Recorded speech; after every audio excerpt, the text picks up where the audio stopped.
Welcome to the Selling in the Motor Trade podcast, in association with Simco Training.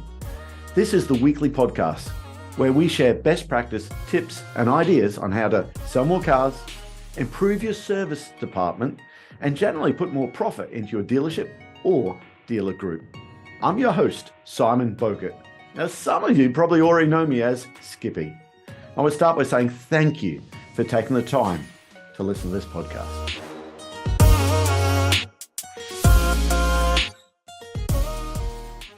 Hi, it's time for another episode of Selling in the Motor Trade. And a familiar guest is back with us today. It's Jason Cranswick. Now, the last time we spoke to Jason, we were talking about book reviews. We had our book club and we kicked around lots of different ideas. But he was also the managing director of Maribeni. But Jason now heads up Cranswick Consulting, I should say. And I'm keen to find out Jason's journey, what he's doing now, and what he's learned along the way from C-suite to consulting, or coaching, I should say. Jason, welcome back. Skippy, good to see you, mate. Thank you for having me on the pod. As ever, I always enjoy talking with you about things. So listen, lots has happened since you're last on the podcast. Yeah. Why don't you tell our listeners, what have you been up to? Yeah, so earlier on this year, springtime, I took the decision to exit Maribeni. I guess, to be fair, the work I'd gone to do, we'd done, consolidated businesses, grew the business, did some acquisition, and really, I was ready for doing the next thing. And so I guess it's less exit, but more evolution, really, moving in from the C-suite into being a coach and a business advisor consultant. So bit of a step. Happy to share some of the experiences, but now very firmly in the world of working with other people, helping unlock their potential. So tell me about being an executive coach. When you've stepped away, what did you do qualification-wise? What have you done on the coaching side of it? Yeah, so I wanted to have the stripes. I didn't just want to go and sort of give out unsolicited advice. So I went and I did two things. Firstly, I went to Cranfield School of Management and participated in their non-exec director program, which was fascinating. And really, it was good to spend time understanding what is the role of a non-exec. How far can you go with advisory before you step over that line of operational and executive?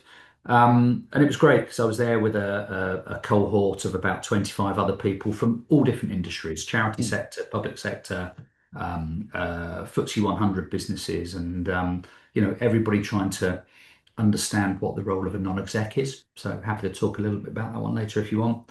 And then I also embarked on a personal journey of qualification with the ILM.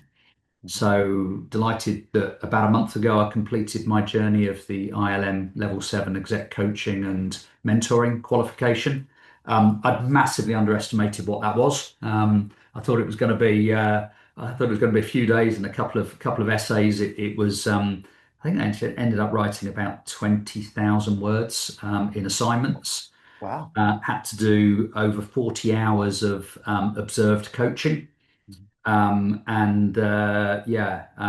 to say, I think I attacked it, did it in about 4 months, whereas most people tend to take about 18 months doing it alongside a day job. But as a qualification, fantastic, completely endorse it to anybody that's thinking of wanting to move into a coaching, either full-time role like I do, or maybe even becoming a coach manager within a business. So, it's a really, really interesting process. Well, can you, I was going to say for our listeners, but more for me, Yeah. non-exec director, what is the role? Okay, because you said there before, how do you make sure you don't step over into operational side of it? Yeah. Now, Jason, you know me, I'm a control freak. I'd find it very hard not to step over into the operational role. Yeah. So what does a non-exec do? And where does the line start and stop? Yeah, there is a very clear line. A non-exec director, you're still on the stat pack for the business. So like you are with an executive role, Companies House know who you are. You're responsible, accountable in very much the same ways as a as an executive director. But the purpose of it is very much to give that sort of devil's advocate view, to make sure there's good governance within a business, to maybe provide an external perspective. It's very familiar in large corporations. I've come across non-execs in my corporate life before. But it's something that really interesting. I think in our industry, there's a few people who would position themselves as being a non-exec, but maybe actually are more of a board advisor. Mm. A board advisor, which I do more of, doesn't feature on the stat pack for the business. So very much brought in for specialist knowledge, provides advisory services, and it's then down to the business to decide whether they want to use that advice. And I've got a number of clients where I act as a board advisor. And then, of course, you've got the coaching role, which is what you'd recognize as someone who is providing inputs and challenging sort of mindset to enable the performance to come from others. And I must admit, I love it. It has its roots, as you'll remember, Cone Man, and I'm still cracking on with the book. We'll maybe talk about that one later. But a lot of my coaching ethos comes from working with young people playing sport, where my role isn't to step over that white line and step onto the pitch. I might, if I see an opportunity to score a try, I can't jump in there and do it in a under nines, local rugby team. That would be morally bankrupt to do that. But my job is to make sure that the players have the skills and the skills, the awareness, dexterity to be able to go and play. So all of those things I'm saying is all about me staying on the other side of the white line. Whereas to your point, a lot of us like to step over, take over, and that's a different place to where I am now. Is that the motor trade though, Jason? And what I mean by that, I'm thinking people listen to this. It goes out to, I don't know, 6,000 primarily dealers every Thursday. That's our audience. And when I say dealers, sorry, it's managers, senior managers, salespeople, service advisors, and heads of businesses that generally, and investors that want to listen to what's happening in our industry and want to move on. How many of those guys, though, step across the line and score the try in that under nines game, for the analogy? And I struggled with that myself. I would just, it's easier for me to do it than just tell someone what to do. Yeah, it happens a lot. I mean, by nature, we're doers, aren't we? We like to get shit done, if I can say that. Yeah. And we've often all come up through operational roles. Invariably, we've been a really great salesperson, so we then become a BM, a great BM, so become sales manager. The great sales managers then become head of business, and very vertical progression. So it's very easy for us to just step in, and there's times where that might be appropriate, but actually, it's that sort of old adage of do you give them a fish or do you teach them to fish? And my personal philosophy has always been to try and unlock the potential of others. I guess by nature, I was always a coach manager as opposed to just being a manager. So I think there's a massive place for being, the right side of the white line, building up the skill set, tool set, and mindset of the players, and going through those hard yards of developing people so that they can then play, and you can become more objective and strategic in your activities as the leader. But at the minute, and I've seen it from a different point of view now, with where the market is now, there's a natural tendency to step in. And also, I guess we're all running pressured environments where resources are maybe thinner than they would like to be because of cost. So the challenge is, how do you keep the clearness of mind and the objectivity to remain a coach? And that's where, to be fair, a lot of my work is with my clients, is giving them the space and oxygen to think differently rather than just being there, cranking the handle and operating. I suppose, and again, a question, is it the outside set of eyes? So many people you're working with, I imagine they're working in the business, to use another cliche, all the time, not working on the business. Is that the advantage that you do coming in? It is. And, I guess I have the benefit, I work across a portfolio of clients. So I've got about 8 different clients that I work with. Some of it is in person, a lot of it is online. in the exec coaching world. I'm spending time with founders, CEOs, senior leaders, um, and it's like this. We have invariably a 1 hour session, every few weeks to just give them the clear space to think differently. Where invited, I'll give them some input, but more often than not, my job it's 80% them, 20% me in coaching. In mentoring, it's 80% me, 20% them, where I'm imparting knowledge. But my job is to sort of help uncover, unpack and then unblock what's going on in the business. So I use a lot of different methodologies, which, to be fair, go back into my C-suite days, maybe with things I did instinctively. Whereas now, having gone through the qualification journey, I now understand, Hawkins' seven-eyed model, or the grow model and things like that. So I'm using academic models now in a way that I wasn't conscious of them before. And it's fun. I love it. It's playtime, but Yeah. actually the clients seem to be enjoying it. I'm getting some lovely feedback from clients. So what did you learn when you went through some of this? You talked about some of these academic models and Yeah. stuff like that. Is there anything that really stood out that you've learned along the way that you kind of wish you knew when you're in the other world, maybe? Yeah, yeah. So I guess what I have learned is a high level of consciousness. I'm much more conscious now of there are models, there are methods that you can use. So it is in some ways formulaic. Mm. Um, I now know what I didn't know. That kind of cycle of learning is Yeah, it starts with not knowing, yeah, unconscious incompetence. You don't know what you yeah. don't know. And now much more consciously, I'm providing thought and input. Uh, I've I've reminded myself of the fact that I enjoy helping people. Mm. That's why I've gone into coaching. That's why I didn't go and just invest in another business and Mm. and remain operational in a narrow scope. I like working across a portfolio, and Mm. when I look at my client base now, I only work with one dealer. So So the I've got rest is non-motor trade or no all auto sector, but I okay, work okay. with a number of services businesses. I work with a very large consumer finance business. I work with some, let's call them Southeast Asian vehicle brands that are Mhm. looking to grow within the UK market. Um, I have a lease co and have a very large technology business that I'm working with now. And they're all wanting to sell services into or generate revenue from automotive.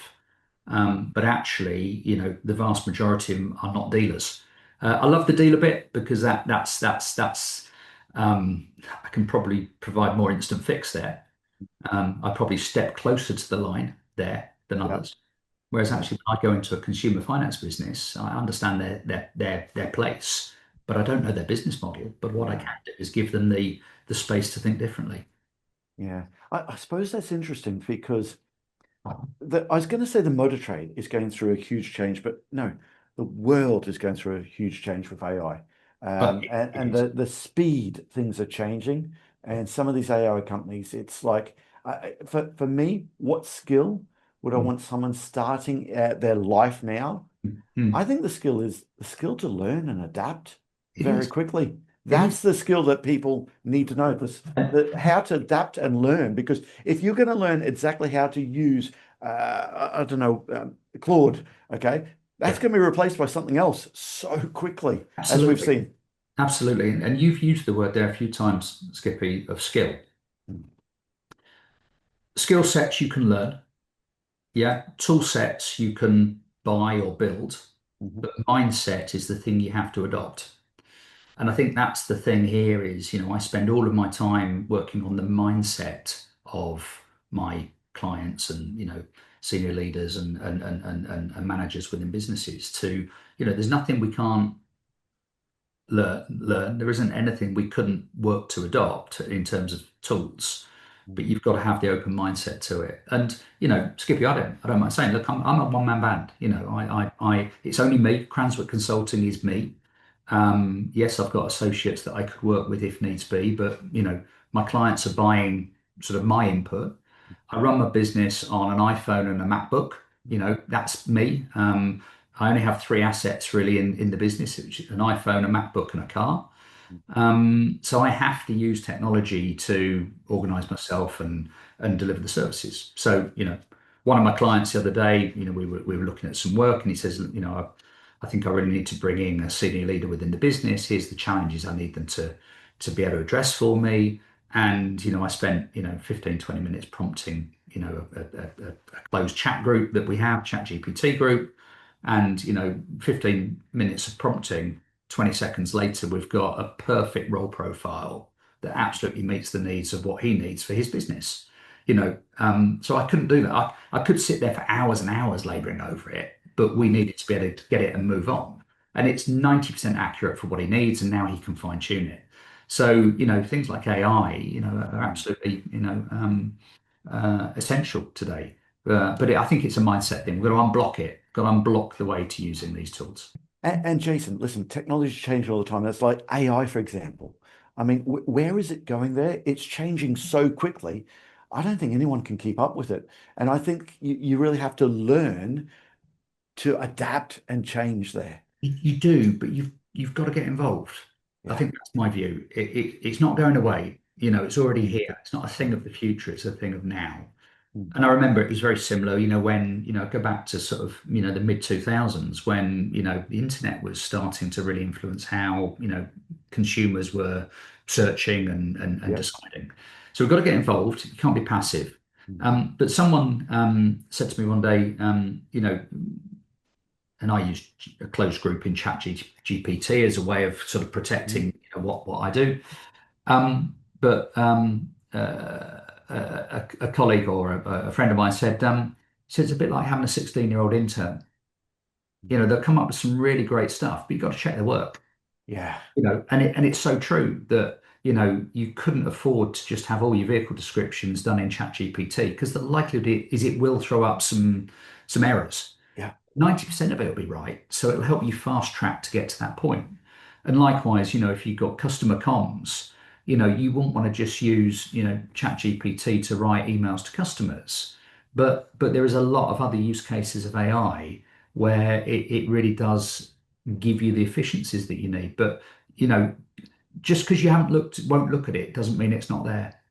It isn't so true about that. It's another employee. That 16-year-old, you wouldn't just say crack on with it and go, what? That's what you come back with. This Yeah. is no good. You have to teach and train an AI. You do, but if you think about it, the 16-year-old of today is the customer of tomorrow. So their Yeah. perspectives will help inform how consumers will buy tomorrow. And interestingly, one of the bigger challenges I've worked with a lot of senior leaders around is their ability to understand, the generational divides within businesses. So, a number of people say, "Oh my God, I've got this salesperson that's here now, and they're a Gen Z, and they don't want to work Saturdays, and they want a work-life balance, and in my day, what we do." Yeah, but the thing is, it's not about your day anymore, is it? No. About how do you embrace the diversity of the young generation, and the last managers that aren't Gen Z are already in play in the business. The next managers within our business are going to be Gen Z, and the next people on the front line of our business will be Gen Alpha. Well, we think very differently to baby boomers. Yeah, alpha. It's scary, isn't it? But Yeah. also, I'm at the age I can remember this new thing called Google coming out. And it's like, no, I like to advertise on Auto Trader or in the paper because they pick up the magazine. Look at Okay. that now. How many people don't even use Google anymore? Nope. Go Uh, straight to your Chat GPT app or whatever your preferred yeah, is. yep, You're yep, using that instead of Google. So yep. the whole thing's, turning on its head. Yeah. But yeah, but this is the whole thing about change. I remember years ago I was at a conference and Luca De Meo, who some people will know, who at the time was global head of sales and marketing for Audi. He reminded us that, never will the pace of change be this slow again. Yeah. And I remember at the time, it was probably about 2013, you thought, wow, what a profound statement. But, How in the right. last 12 years, everything has accelerated. Yeah. Yeah, so But true. the good news is, in the last 12 years, the people that buy cars are humans, and the Yeah. people that sell cars largely are humans. So all that change, but the core product of what we're doing of selling cars, parts, and hours is still a very human-centric Yeah. proposition. We were both just at a conference 2 days ago, Hmm. and Tony Whitehorn said something in his panel group, and it's so true. When the Japanese come in, they took about 30 years to get a foothold. But of Hmm. course, you go back then, you had to wait until your neighbor had one of these things called a Toyota Hmm. Corolla. Yeah. What's it really like? You had to wait until you jumped in maybe a taxi or something like that, and you spoke to the taxi driver. Is this Nissan or Datsun? It may have been back then. Yeah. Is it any good? Of course, it Yeah. took 30 years. The Koreans, actually, they took a lot less, about 10 years to take a Yeah. hold. But actually, there was more information out there. Yeah. But now, of course, the Chinese, the speed that they're rolling out is so quick because no one has to speak to a person to see if this BYD is any good. You absolutely just go straight online, and Yeah. that speeds up so quickly. So Yeah. I Yeah. love what Lucas said. The speed of change, it'll never ever be as slow as it is Yeah. right now. He said that what back 2013, 2013, that was. Yeah. Yeah. and it's just going to keep on going and going and going. Yeah, It's yeah, yeah. But interesting. even then, that wasn't his. He'd borrowed the statement from someone that said it many years prior. So Yeah, yeah, yeah, it is so true. So listen, in your role as a coach, when you're going into businesses yeah, and lots of different, all in automotive, but not just dealers, suppliers, I suppose what we do. What are some of the common things that you see that is, what did managers make the same mistakes again and again? yeah. Some of the recurring themes, and they really are quite sort of profound. I think there's a big topic of validation. I think the leaders, how do we feel validated and valued? So much around them is uncertain. That there's a human need to be acknowledged as to whether you're doing a good job. So that's something that seems to be a recurring theme. I think the isolation at the top. I think a lot of leaders are feeling incredibly isolated. And certainly one of the things I really advocate is people just talking to each other. Mm, And the number of people that you can just get a good reference point from, if you just are prepared to be open. Um, I think there's a really high level, and I think we might talk about this before, but the degree of imposter syndrome seems to be quite high. That fear of being tapped on the shoulder and mm, being told you're not the one, that you've been found out. yeah. But actually, I do a lot of work with leaders around imposter syndrome, which is reframing and turning it into an innocence and a curiosity. Rather than feeling that as an imposter you shouldn't be there, so you don't want to ask a silly question. Mm, Well, what would be the benefit if that question was asked? Because there'll be a load of other people sat around the same table not knowing the answer either. mm, So it's almost how do you turn the insecurity into actually a power. And I think the other one that comes through so much, and a lot of my sessions and in coaching, as I say, is 80% the coachee, so the client, and 20% me. Ask a few searching questions, and invariably it's just about giving the space to think. There's so much noise. Actually, just having an hour to just pause, reflect, think clearly. All the right answers invariably are there. It's not often I have to come up with an answer for the coaching client. mm, It's the fact we've been able to just get off the bus for an hour. That's mm, really where the power is. But there's definitely a noise versus signals thing at the minute. There's a lot of noise. mm. People aren't necessarily getting clear signals. And we saw it at the event 2 days ago, Skip. There was a lot of people there with an open mind this time, whereas Yeah, last year, the year before, they were going, I don't know if I need this, I'm doing okay. so true.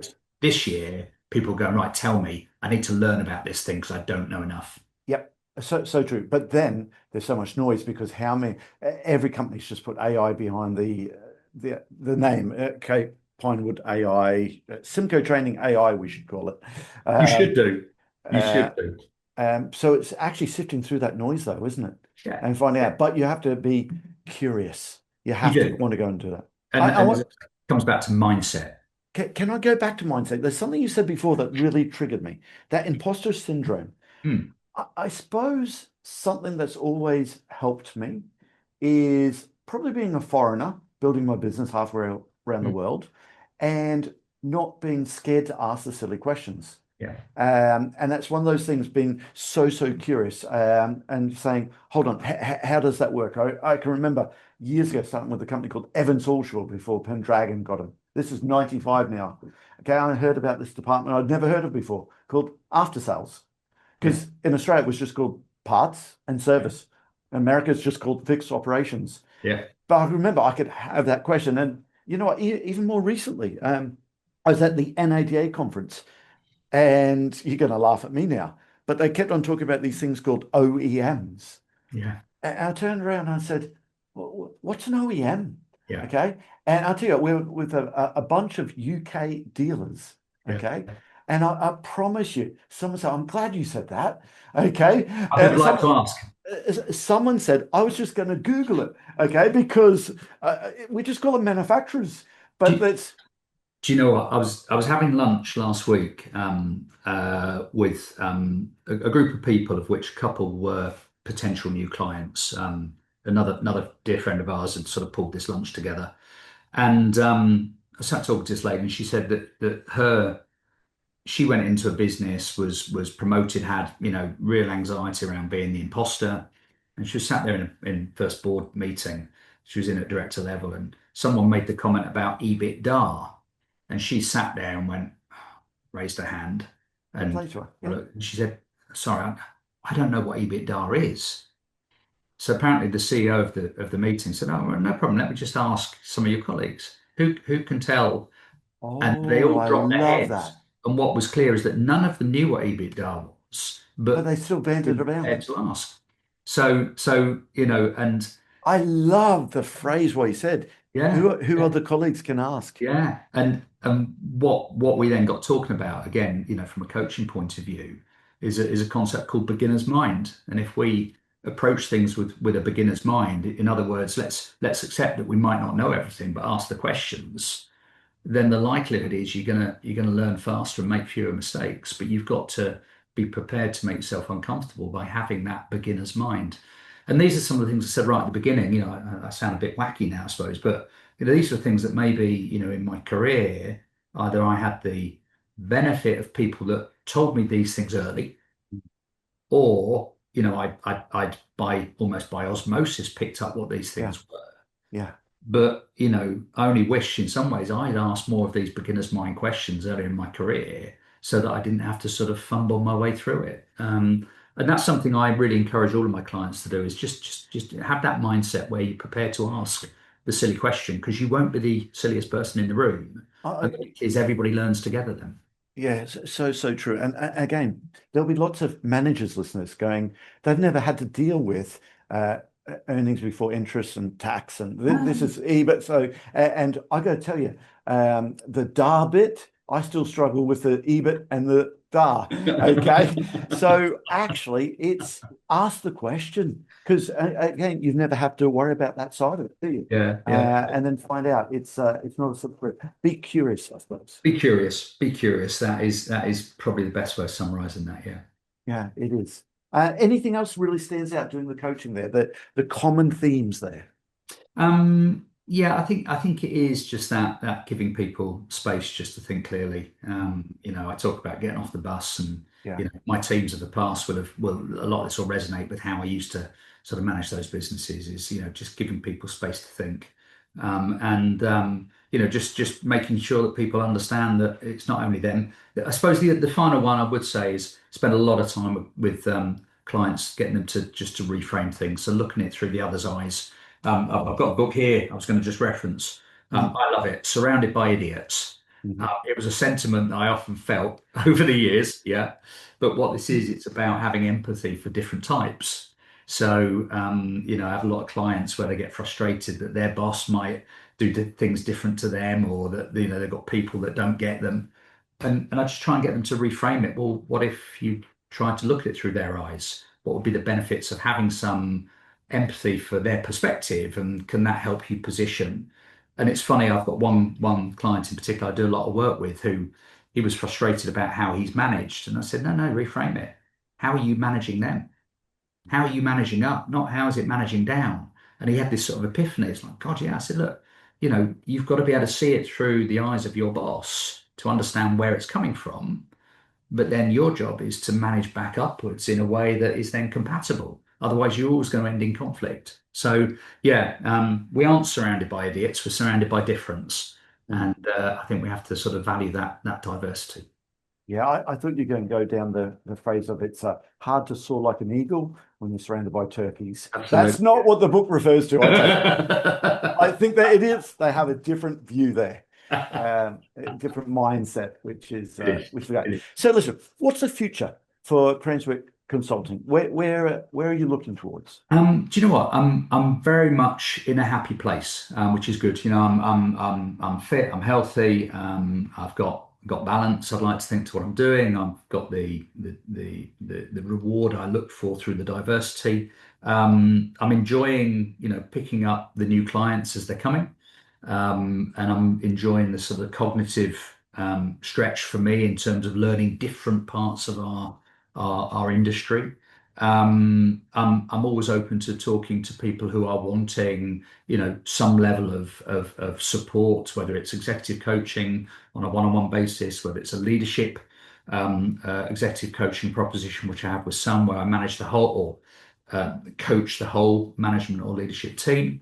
And likewise, anybody that's looking for, some sort of input to, projects and initiatives. I've got one client I'm helping through an acquisition process at the minute, which is just about me giving him an extra, pair of hands at a very challenging time to successfully complete a transaction. So, yeah, I'm open, but look, people know me well enough. If stylistically I'm warm to them, then I'm open for a conversation. Love it. Love it. Listen, always enjoy our conversations. And this book, we've got to talk about this book. Last time, I was to put some pressure on you about December 2025 was the date. We were going to have a completed manuscript. And where are we up to? So I have a So large. people for listening to this, For people that are listening, that quiet point was me showing the hardback version of a manuscript. So the Coleman theories, as it's been called. I'm about three-quarters done. I thought I was done actually about 4 months ago, and I guess my qualification journey with the ILMs helped me go back and just revisit some of the theories and hypotheses that I had, built in some new sort of reference points to it. So about 250 pages. I want it to probably, it's 300 pages, I think is the target, but I'm going to rewrite maybe a quarter of it.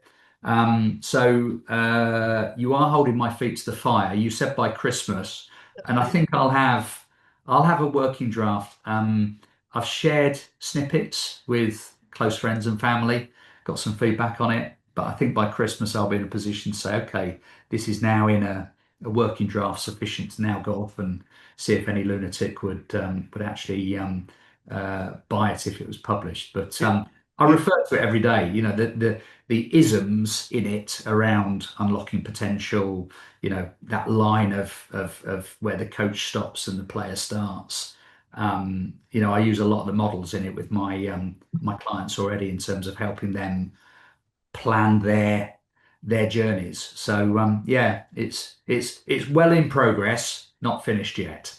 Well, you were right. It was Christmas. So we're recording this on what are we, the 14th today. So it's not 2 weeks that you have. You have a little bit longer than that. Yeah. But it's actually it's there. Yeah. Listen, having written a book, I know how hard it is. I know how long it takes. I know the rewrites and the rewrites. It's difficult there. So that's a big effort. That's a huge effort. So well done on that. So I will still, I imagine we'll have a phone call just before Christmas. Just Thank say, you. have a great Christmas, and I'll hold the feet. Well, you and I are having lunch, aren't we, next week with some other good pals. We've got our really useful society, as I've named it, of people coming together to to sort of share ideas. So I guess it will get a bit of discussion there, and that's probably going to be a group that will get a first read of it as well. But you know what? Again, it's that accountability gets things done. Yes. And holding your feet to the flame is the right thing, but you're holding your own feet to your own flame by letting people know about this. And I just think that's so important because when you let people know, that gets you up. Start with why. Okay. You've got the why there. Now you need the everyday discipline, because I know what you're going through to do that. That won't be easy to get that done. Jason, always enjoy our conversations. We're going to have a conversation on in the future about the book. I can't wait to have a book review on your own book. And listen, I really appreciate conversations. I'll see you then. Thanks, Skip. See you then. See you, mate. That just leaves me to say that all details of this episode and other episodes on the selling in the motor trade can be found on our website, simcotraining.co.uk. Go there to get a copy of our book, Words That Sell Cars. Go there to sign up to a free trial of our Sales Fitness online sales training program. Easiest way to get hold of me is Simon Bowkett through LinkedIn.